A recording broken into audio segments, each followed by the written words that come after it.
Army comes through. I asked him about how long did he figure that was going to be, and he said maybe a month. I said, well, what would you prefer to do? He says, well, it'd be a lot less dangerous for us and my fellow partisans if you just decided to hang out and wait until they came through. And so I said, okay. So they put me up in the brush, and I slept in a brush pile at night. And lo and behold, here came Clark and his 5th Army, and they were there in 4 days. There was a big gun battle, an artillery battle over my head, tanks. And we were holed up all day while this battle went on right over this canyon. And we didn't have any water, but the Italians had a solution. They all brought a jug of wine. So before long, I got pretty smashed. I wasn't used to drinking wine. And the last I remember for some time was trying to sing "Roll Out the Barrel" in Italian. Anyhow, the fire eased up on the hill, and so they said, well, it's time to go up and turn yourself in. So we climbed the hill and found a battery of about 6 or 8 Sherman tanks on this hill, and I hollered out to them that I was a Yankee, I was coming in, and they said, well, whatever you do, keep your hands up. So me and about 4 or 5 partisans came out with our hands up, walked up the hill to these tank crews, and I remember this big sergeant coming out, and he took one look at me, and he said, I'll never forget these words.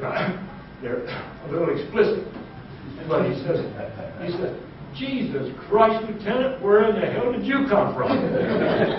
Well, I explained to him, and he took me in and turned me over to the major that was in charge of the battery. He gave us, each one of us, a loaf of white GI bread, and a jar of apricot jam. And that went down in a hurry. In the meantime, the majors called me up to his tank and had a map out and said that they were pulled up with an artillery battery that they couldn't locate, and maybe I might know where it was and could help them. I said, yes, I know where it is. That's the bunch that shot my ass off. And I said, they're right here. So I pointed my Italian map, and he correlated that to his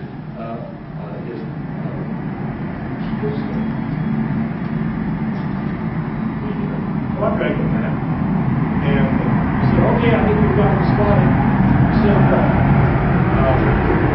what the hell? Oh, I didn't get the shot. So I called in, and about 10 minutes later, this bunch of freight trains that crossed overhead, and it was the largest artillery battery I'd ever heard. And the next thing you know, way down there on the beach was a big cloud of dust that was just immense. It's like an atomic bomb that hit it. And he came back a little while later and he says, well, Lieutenant, he says, that did it. He said, we got him. We're moving out. He says, I want your map. What do you take for it? I said, another loaf of bread and a jar of jam. So I started down the road hitching a ride with this loaf of bread and digging the jam out with my finger. And, you know, I could not get anybody to stop. Nobody. I was so dirty, and all I had was my bars.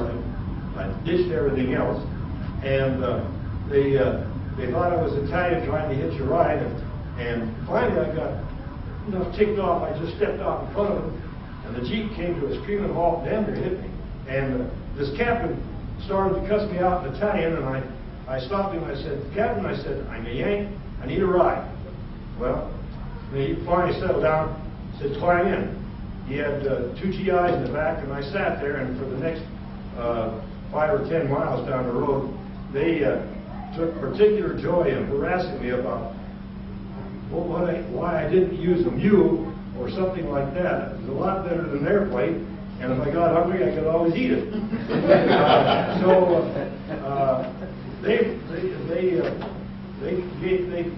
They had to turn off when I got out, and another Jeep came along, and it was 2 pilots out of the African American fighter group, and I forget their number. And they came by. They were joyriding. And I had to convince them that I was for real. They gave me a ride back to my outfit. and dropped me off in operations tent, and I walked in the tent. Our operations officer was sitting behind the table doing some paperwork, and I saw the reader board said Toomey, NYA, and then Timmons looked up. I said, "Hello, Captain." I said, "I'm back." And he says, he looked up, and his eyes got the size of a saucer, and I thought he was going to faint. Then he got up, he jumped up, and how am I doing on time? We're doing great. You're doing great. We're having a grand old time. What? Keep going. Okay. Anyhow, the group were surprised to see me because I was the first one of I was the first and only one of the outfit that I know of that ever walked out, and I had done it twice. So I was kind of an anomaly. I'm kind of they became suspect. So I was given a chance to go back with the driver of a Jeep and a photographer and photograph some of my landmarks in order to justify and to verify that I had actually been shot down and what I had done. In the meantime, the guys got the horse trough ready with some water because I was covered with, besides dirt, I had fleas and lice, and so I was going to take a bath immediately. They peeled my clothes off and burned them, and then they tossed me in the horse trough, and I had 2 bars of GI soap, and they worked me over pretty good. Then they dried me off. I dried myself, and then some of the guys a couple of them were drawing straws, and I wondered what the heck was going on. They said, well, they brought in this can of we called it purple goo. It was gentian violet, and it was very good at killing fleas and lice, especially lice larvae. And you swab that on the spot where you had lice. Well, that happened to be my privates. These guys were drawing straws to see who would get to swab my privates with this purple goo. And I told them, in no uncertain terms, I would do that job myself. Well, they shaved my hair, and I went back to Florida again another week. Then, 26 more missions later, I had an engine quit on takeoff. And I kept the plane on the ground, but it was so muddy that I ended up in a ditch and crashed another plane. And this time I went over to Colonel Bolifka's headquarters, invited me to dinner again. I sat there in silence. I was in disgrace because the plane I crashed was his special pet. It had a 36-inch camera in it, and I had washed it out when I landed in the bottom of that ditch. And so eventually, when dinner was over, he pushed away from the table, lit a big cigar, and he took me square on. He said, "Okay, Lieutenant." He said, "You have now been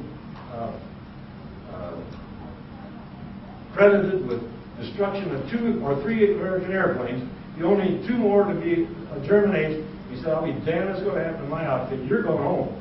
He cut my order the next day, and I was out of it. I got a trip back to Naples on a B-25, and then caught a pair of hoses at a passing liner, and was home, and I landed in not New York, but where? Boston, yeah. Landed up in Boston, and they didn't even give us a chance to get our feet on the ground. They loaded us off the ship right onto a troop train, and we headed for Chicago. Well, we bribed the porter, and he got 2/5 of whiskey, and that didn't even last till we got out of the depot that time. But we got to Chicago, and I called. I gathered up all the loose chains that the guys had. There was four or five of them, and I started putting nickels, dimes, and quarters in